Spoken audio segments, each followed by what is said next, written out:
everyone. I'm Joey, the Veiled Cottage Witch, and I'm not alone in the cottage today. I am graced by the presence of Frankie from A Little Bit of Kindness. Won't you introduce yourself and tell everybody where you're from, what you do? Well, thanks for having me, Joey. I'm so excited to be here. And look at this beautiful place. I don't know where to look first. There's so many amazing, beautiful things here. And I'm excited to talk to you more about what new potions and lotions you're making. I'm Frankie from A Little Bit of Kindness. And some of you may have been to my wellness center over in Sierra Vista, where we've done classes and events. You might know me from some of the psychic fairs we've done in town. Also, I've been doing a lot more on social media, so maybe you've seen me do some readings of the day, Joey, or trying to share some healings, and so I'm trying to do a little more online presence, because I'm actually going to be moving back to Ohio for my grandbaby, and so that's what I do. I'm just here to share the joy, the love, the metaphysical wellness community, and be all-inclusive, so I'm so glad to be here today, so. And I'm so happy you're here and sharing your time with me. I know you are a busy woman. You've got so many wonderful things that you're doing for this community. I am in awe of all that you do. I find it so great that you extend your community presence, and I admire you very much. Thank you very much, Joy. So on to the interview. I have a few questions for you. So what spiritual gifts do you have or are you developing? So I'm a lifelong learner. I love studying, and I'm always taking classes, probably since I was 20 years old, and I'm kind of getting up there now. And so it just started with, taking a class here and there, a friend gifting me my first deck of tarot cards. I always feel like sometimes it's really great when someone gifts you your first deck. Has anyone ever? I just had a lady come for a Reiki treatment yesterday and gift me a whole bunch of decks that I can gift to somebody else. So I always like sometimes you get one that doesn't resonate, so you're like, this goes to so and so. So so you pass those blessings along, and that's what the whole theme of A Little Bit of Kindness is, just to spread a little bit of kindness in whatever way you can. And that's kind of just what I believe. Absolutely.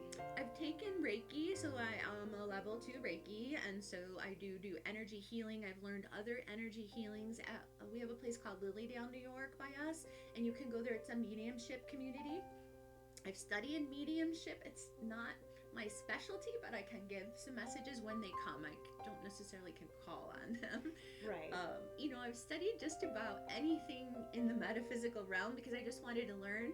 And I feel like some things resonate with you and other things don't. So I always go to a class, and I always teach my classes and say, take what works for you, leave the rest. So absolutely. And everybody has their own gifts and talents and ways to use them. So just because I show you a way or you show me a way, I feel like everyone needs to personalize that. So what works for you the best. And I feel like that's really important, is to put your touch on whatever you're doing. And so I always feel like if you go to a class and someone this is the only way to do it, I would run for the door. No, yeah. So I always encourage people, you'll know what works for you. Spirit will talk through you, and it will feel really good. So, well, I think that's what builds a community. Yeah. It's like, I do it this way, but you know what? I know someone who you would work well with, and you pass that number on. I know exactly what you're talking about. And Definitely. I feel like that's been the greatest journey in the last year and a half being here. It's meeting someone and going, I've got to introduce you to so-and-so, or going to an event and going, I can't believe you don't know her, or you don't know him, and I want to connect you. And you've come to teach some great classes for us. I loved that spell work class. That was awesome. I did a really cool video of my spell that I did. And just bringing different people together, with different modalities. And then you bring your herbs, and then we had another teacher who taught some herb things too. And it's just so interesting. There's always so much to learn that, I don't know, I feel like I'm still just touching the ice. There's so many things to learn and know. Well, I think that everybody has their own unique styles, and I think that some resonate with some and some resonate with others, and I think that that finding that key is the key. Yeah, you no. know. And I think when you find what works for you, like you'll blossom and do so. Like look at how this is and how you're doing your Saturday fairs at the Bisbee Farmer Market, and Yes. like I'm just amazed at your videos and your products. So like I'm so like in awe of what you do because I love herbs, but I'm like just feel confused when I look at what to do with them. I have no idea, and I want to learn, but then I'm like, oh, this seems like a lot. So, and like this tea you made, this is delicious. I Which just threw it tea? together Okay. with a little recipe over there. It's stress and anxiety. Well, anybody could use some stress and anxiety relief, right? So. It's one of my best sellers now, and I made it because one day I was stressed out. Well, didn't you make new little packaging or bags or something? Yes, I did. Yeah, It was they're right up there. Okay. They were so cool. Like you were showing that, and I'm like, oh my gosh, that looks so amazing. And it's funny because I got to pull from one of the things that I learned from being a hairstylist. Oh, see? And it needed to be heat sealed. And so I used a flat iron to heat seal them. And I'm like, oh, there you go. It's all about being creative, right? Working with what you have. Yes. And I feel like this journey too, being in the desert here in Arizona, like you guys have done a lot with like desert magic, desert things that are here, and using what you have instead of necessarily running out to buy a million things. Right. And so I like that aspect of, you know, getting some things and then learning to use some things that you find in nature. Yes. And I don't know if she's done a video of her yard when it's all in bloom. It's like you walked into a fairy garden. I think did you do one night one or something? It was so cute in the beginning. I thought there was a video, but if not, she should do one because I did a tour in a video called My Herbal Practice. I did a tour of my garden, but it has changed, so I definitely need to do another tour. Otherwise, it's just been me sitting in front of my plants and talking about my little buddies. No, my it was little friends. Amazing. So you just made me have an idea that as soon as the spring comes, it's coming. Yeah. There's little shoots of stuff that are coming out. I'm like, well, hello. And so spring's coming early, just so you know.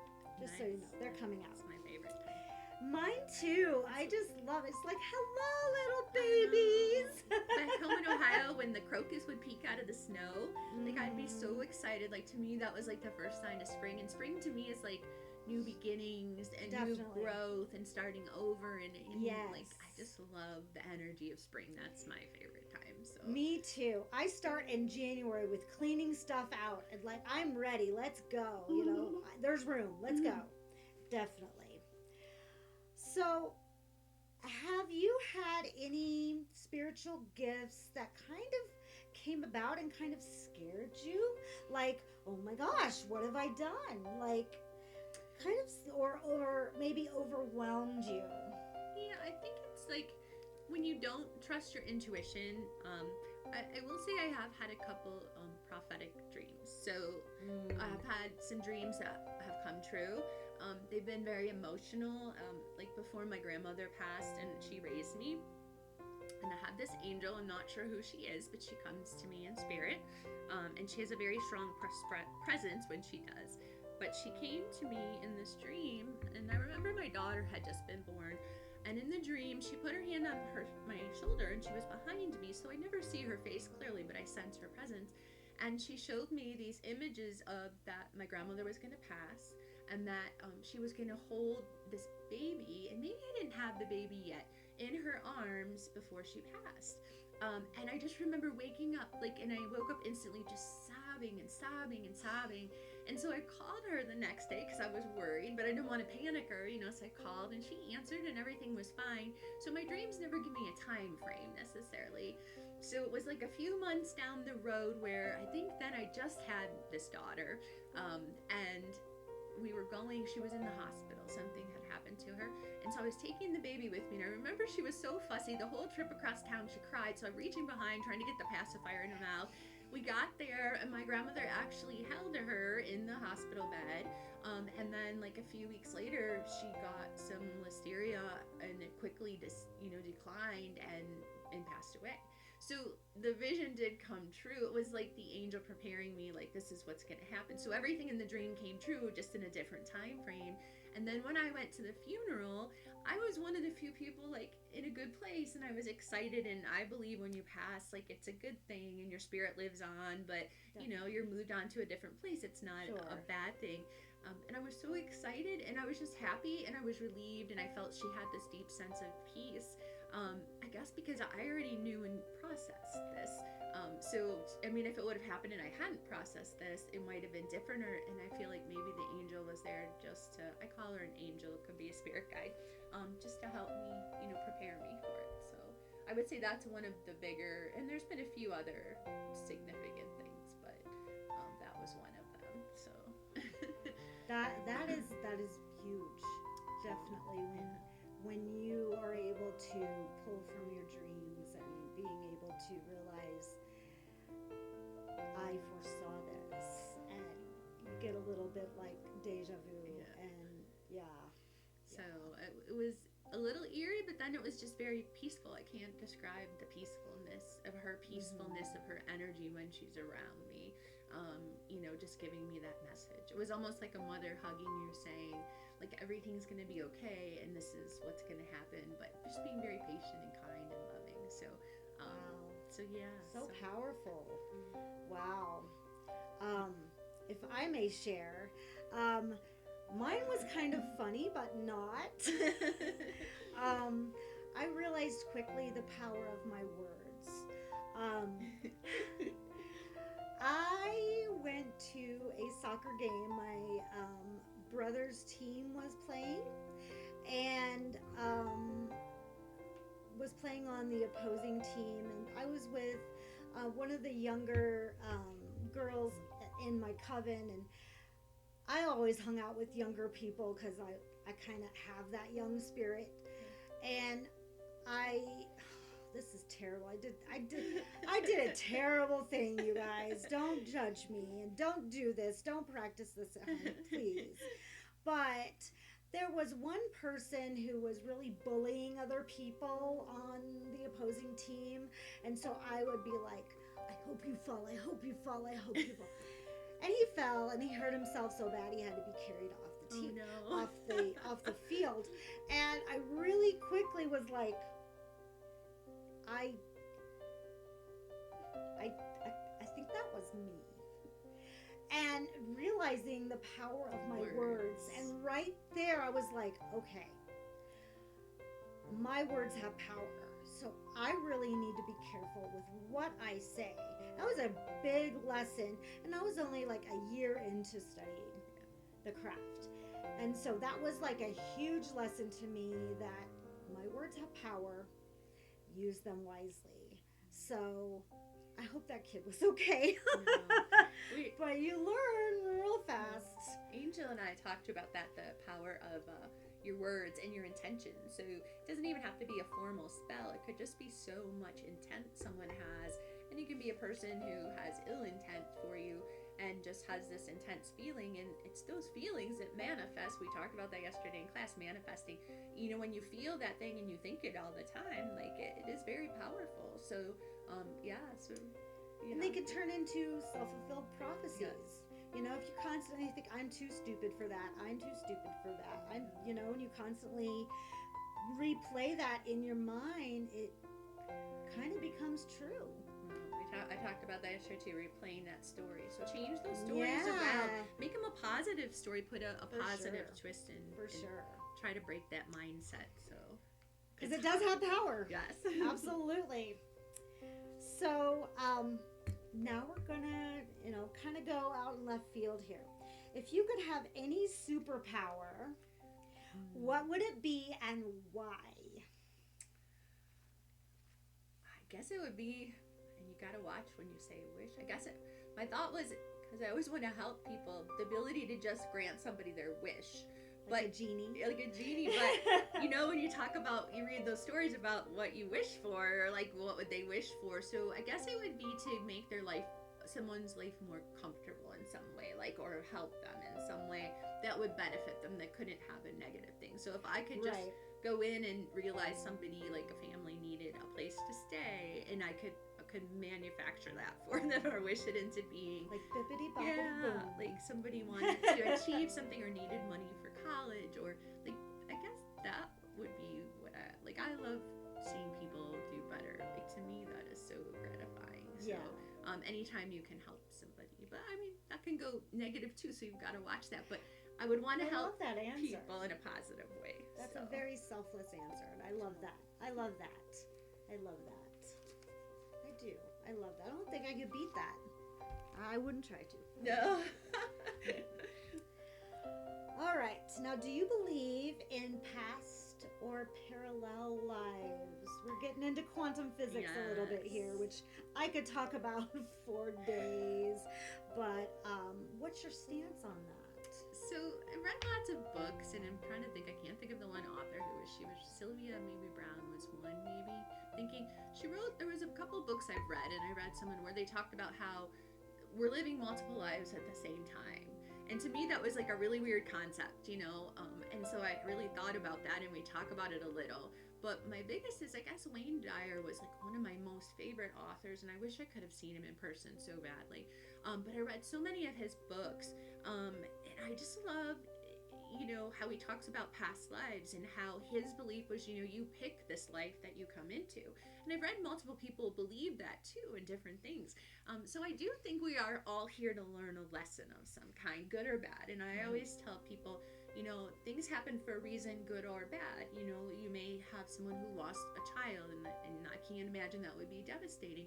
But there is some, you know, purpose to that we just don't understand. And at that time, it's really probably difficult, especially when it's a really hard thing.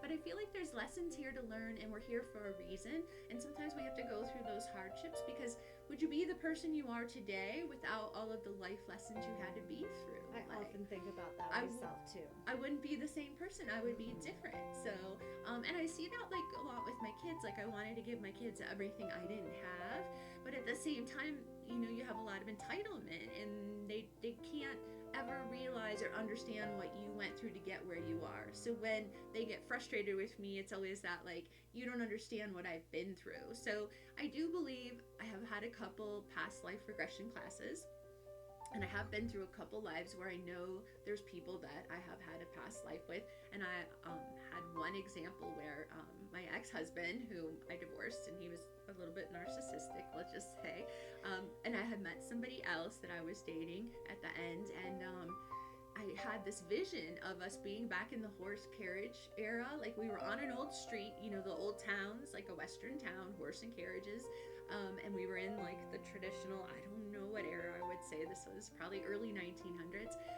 And my ex-husband was this really entitled, you know, gentleman. He was in like the suit with the vest and, you know, the hat, and very proper. And my family at that time had to marry me off to him, or for some reason I was going to have to marry him, but I didn't like it. And they have arranged marriages back then, right? But in the corner, like in a little alcove where a shop was, there was this gentleman who was probably just your everyday Joe, not with money. And I just knew, I looked over there and I knew I was in love with him, but I knew that I couldn't be with him, and he was the other gentleman that I had started to date after my divorce. So it's like that, and I have had another past life, but I do believe like that we've had past lives. And we were just talking about this at dinner, like, have you ever gone somewhere where or met somebody you just feel you click with, like, you know, you've been with them? And I know you have some people like that in your life. But we were just talking about a gentleman went to the Hawaii to the World War II, I think it is. My history is terrible. And he just started crying. And this is like, you know, a gentleman who's, you know, in a very traditional workforce job, doesn't really very metaphysical. But as we were sitting there, I said, well, yeah, because I can see you in a sailor's uniform on the pier. I said, and I'm swearing they're telling me you were in a submarine. But he was just so emotional, and his wife is very metaphysical, that they agreed that he had had some kind of past life as one of those soldiers who passed away. So I feel like, and I'm getting goosebumps as we say that, but I feel like, yes, absolutely, we come back again and again to, I don't know if it's the karma part that you have to make right, or make right with other people. I don't know 100%, but I feel like you can be, people often tell me I'm an old soul. You can be an old soul who's been here many times. And sometimes I think, you know, I don't really want to come back down to earth again. I want to go somewhere different. Now, do you believe that I'm very much of an animist? Do you believe that you could come back as an interspecies, like interspecies past life, that you could come back as like a tree or a butterfly or a flower or a bird or stuff like that? Do you believe in that? I have heard that. I mean, I guess I believe anything is possible. So I'm coming back as a tree. Do you want to be a tree? I'm gonna be a huge, strong, mighty oak tree one day. I think that would be amazing. So, yes. And then I've heard you can come back as a galactic being. I feel like I've always hated talking, and it hurts my throat to talk a lot, even though I'm talking quite often. But I feel like I always want to telepathically talk with someone. Like, often I'm like, why can't they read? From a kid, I always felt like, why can't they read my mind? So I think in another life or at some point we could communicate telepathically, and I hated that when I came to Earth. Like, we have to talk. Like, we should try that one day. Like, just like, why can't you just read my mind and I can read yours? So absolutely, I think we are other beings. We should have a workshop where we just have a communication with just tarot cards and just. Hey, this is what I'm trying to say to you. So that would be awesome. That would be awesome. So, have you ever had an encounter with a spirit, demon, or ghost? So I think from little on, I've always put up this barrier that I don't really want to see anything. Oh my gosh, me too. No. I'm like, no. I don't want to see it. I know it's there because I feel presence. So I'll feel something in the room, or I'll look in a corner and I'll be like, something's there. Or something will wake me up in the middle of the night at my old house. And we did have a spirit in the basement. So so we bought this house, and my friend who gave me my first card, she helped me move in. And with the kids, I was going through my divorce, and she said, oh, you have someone in the basement. And I go, what do you mean? She goes, oh, you have a friend in the basement. It's not malicious. And I said, oh, okay, right? So my son was going to have his bedroom in the basement. So I felt bad, but I don't think she was malicious. It was a little older lady. But there were all of these cans of pears in the basement, like canning pears, like she had canned, and there was another kitchen in the basement, but I was going to tear it out, right? So one day I finally got down there and I tore out the pears, all the cans of pears, and I was like, I don't know how old they were, I'm not going to keep them, so I threw them all away, right? So that night I woke up where this face was just like, it was screaming right into my thing, and I just sat right up, like it was horrifically scary. Oh, so boy. Then I said, oh, she's pretty mad. My friend said, she's mad you threw her pears out. Where's my pears? Oh my gosh. So my friend said, go down and smudge, tell her to leave, so I took the smudge. I was home all alone. I brought the dog with me because I was scared. So I went in the basement, and I had this big roll of carpet delivered. It covered the whole half the basement. We were going to put some carpeting down on the one side. So I had my dog, and the kids had one of those bouncy balls, bigger ones down there. And so I went down there and I smudged the whole basement. I was nervous, I didn't sense too much, but I had put the ball on the other side of the basement, and there was a divide, with the doorway. And as I was smudging and coming around and saying, you need to go, it's time to go, move on, the ball kicked out of the doorway over the carpet into the other room, and I was up those stairs so fast. I went all flew. Oh my gosh. But just once in a while, at like 3 or 4 in the morning, I would feel a presence in my doorway of my bedroom. Nothing. Where's my pears? Just waking me up. Oh my gosh. So that was really my own. Otherwise, we've gone. I'd be canning pears and just leaving them as offering. Like, here you go. Just no more haunting me, please. Just take these pears as an offering. Oh my gosh. Yeah, so that was really my funny own now, but not funny then. Oh my gosh. And then the kids would tell me, because they would take turns in that bedroom as they all grew up, that they kind of sent something down there, but I don't think she was an older grandma. I don't think she was ill intent. Just really damn mad. That was her about house and her canning pears and kitchen down there, and I messed with it. Oh my, that's so yeah. Oh my gosh. I won't look at pears again. Okay. What role, if any, does tarot or oracle play in your spiritual practice? So I think that's probably my predominant thing that I like to do. I always say I do it more as a hobby, but I'm getting more into the whole doing more readings. Well, you see my collection over Yes, here. so- oh my gosh. Oh my goodness. Okay. I don't have quite that many yet, but I'm getting there.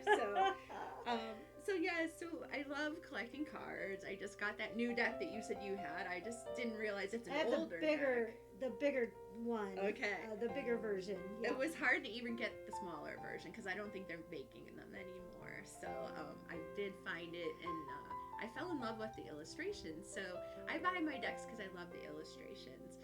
But I do Oracle. I love Oracle cards. I love giving messages from them. I love doing readings. And I just pick my cards by the artwork mostly. Like, the artwork has to call to me. And I notice everyone has a different modality or things they like about the artwork. So if I get a deck and I don't like all the artwork, I tend to gift it away. But yeah, so I do a lot of, you see me at the shows doing readings. But I like to encourage other people to use their gifts too. So if they're new, like, my whole thing is I can read, but at the shows, if we only have 5 or 6 reader spots, I don't want to have too many. We have somebody who's newer and I know they're ready to step out. I would rather give my spot up and let them be there to like learn and practice, because you're only going to get better if you practice. Right? Absolutely. But yes, I love to read. You see the little videos I'm doing lately, messages and readings. But yeah, so I think that's probably my big modality besides doing healing, which I'm also a nurse, so it kind of goes hand in hand with the healing. I just love, hand in hand. Helping people. And I feel like when we do readings too, like we talk about that with Robert and them, it's like it's all about giving a healing message. So I don't want to just tell you a yes or no. I want to help guide you to make a choice that's going to be good for you in some other way. I think that there's a big difference between doing what I call predictive tarot, and then what we do is more like energetic tarot. It's a big difference. And when when people ask me for a reading, I always have to say, well, I just want you to know what kind of reading you're going to get from me. And when I say I don't take questions, they're like, what? You don't take questions? And I'm like, and they're like, how do you, what? I was like, because you're limited. Yeah. If you ask a question, I'm limited. If you just let me read your energy, I'm not limited. And I always say Spirit's going to tell you what you need to know most. So exactly. That's going to present itself, and then you may ask a question. But if you have to, I said everything's a process. That's the message I keep I woke up one morning and it's like, follow the process, or something kept coming into my mind. Like, everything is a process. You don't like learn to run, you have to walk first. So if you're working through something, you have to work through those things first to heal, to go to the next thing. So people will come in and always want to know about money, relationships, and career. Like, those are the main things. But if I don't see anything about relationships, it's usually because you're working on some other parts of yourself that you have to get through, or a situation that you have to end and heal from to move forward to a new relationship. So you can't just, it's a process, and you have to process it. And same with grieving or anything, there's a process to everything. Exactly. So it's so nice to meet somebody who has that same mind frame, because people look at me like I'm crazy sometimes when I'm like, what do you mean you don't take questions? What is that? That's ridiculous, I'm like, well, I'm sorry. That's just how I read. I don't like to limit. No. Don't put a cap on it. I like that. Let it go. Let it flow. That's how it's supposed to be. So I know you've done lots of classes. You've done a lot of metaphysical fairs and holistic fairs. I know that you have hosted a lot of events. So what is next for you? So I am selling the center that I'm at, and I'm sorry, Joey, I know everyone's sad. My hope is I've cultivated enough things in the community that these wonderful people here continue to do things. And I know you're expanding, you're doing the market. We're going to do workshops and everything now. Yes. I know in town that Val and Robert are doing some things at their place, and I know AZ Rock Shop, he expanded and he's doing more. So things times are changing. This whole year is about change, I feel like. Big changes for everybody coming. And so I'm going to move back to Ohio to be a full-time grandmother, or be like there more often, once a week. That's really important to me. Be closer to my kids, because once a year is kind of rough to see them all, although I love all you guys here. And then I think I've already signed up to do a holistic fair at a winery there. I have a lot of holistic friends back there, and I probably will continue the community there, maybe open a center there, and maybe you guys will come and teach there as guest teachers one day. I would love to. Yeah, so we'll carry on. I'm feeling like the community will carry on. It will just grow to be a bigger audience of people. So, and same with the social media. I hope to reach. It's nice when you reach a global audience with your healing, and somebody from another country is like, "Oh my gosh, what you said resonated, or that I really needed to hear that today," and that really is like, it's really feels good to know that you're reaching people all over who maybe they don't have what we have here, or people to go to, and somebody is asking me like, "What is that thing on the string you're holding, or can you pull a paper?" He said, the one gentleman said from Morocco, he was talking about the tarot card. Can you pull a paper? I don't know if that was the translator, but you know, they're curious, like, what are you doing? They're asking. So you know, there's so many people who want to learn, and with this age of Aquarius, like, we all need to be sharing our gifts, because I feel like it's a big movement to continue to grow and to spread. Absolutely. We are in an era of expansion. A lot of us spiritual people are coming out of the woodwork because a lot of people need us right now. A lot of people need us. So if you don't mind, I would love to pull from my Oracle of the Angels. This will be my first reading from this deck. Awesome. I've been saving it for you. Oh, I feel privileged. The reason why is that you have been an angel to this community. By far, you are so sweet, so wonderful, and we have benefited just infinitely from what you've done for us. So I want to pull a card for your journey. Okay. For what's coming up for you. Just a little message to kind of take on your way. And you know, I couldn't have done this without any of you guys. It was all a collaborated community effort. So, and I'm so grateful to have met all of you. We are grateful too. So I'm going to have you just pull a card. Any card, get in there and dig in. I knew you were going for that. That card was talking to me, so. Higher thought, and this is number 10. I'm going to show you guys this one. So beautiful. You're going higher and broader, and your aura is just, you're ascending.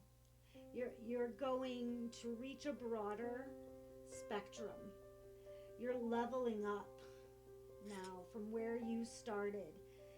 You're going to be heading into an area to where not only you can reach a broader audience, but you yourself are going to be more aligned with what you're truly meant to be, what you're truly meant to do.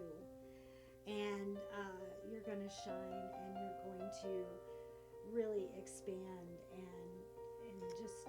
I'm so excited. I'm excited for what the future Oh, holds. this is such a beautiful card. Yeah. It is. Thank you, Joey. I don't think there's anything that's going to stop you now. No. I hope not. So I hope I continue to meet amazing people on this journey. I'm sure I will. So I want you to take a picture of that before you go. Yeah, I will. So thank you so much for being here, taking time out of your day to appear on my channel. And I think Joey's doing a great job, guys. So please subscribe to her channel if you haven't, and follow. You're going to have amazing things, and I'm going to feature some of her really cool products as we grow and she grows. I feel like she's just going to grow bigger and bigger, so I'm so excited.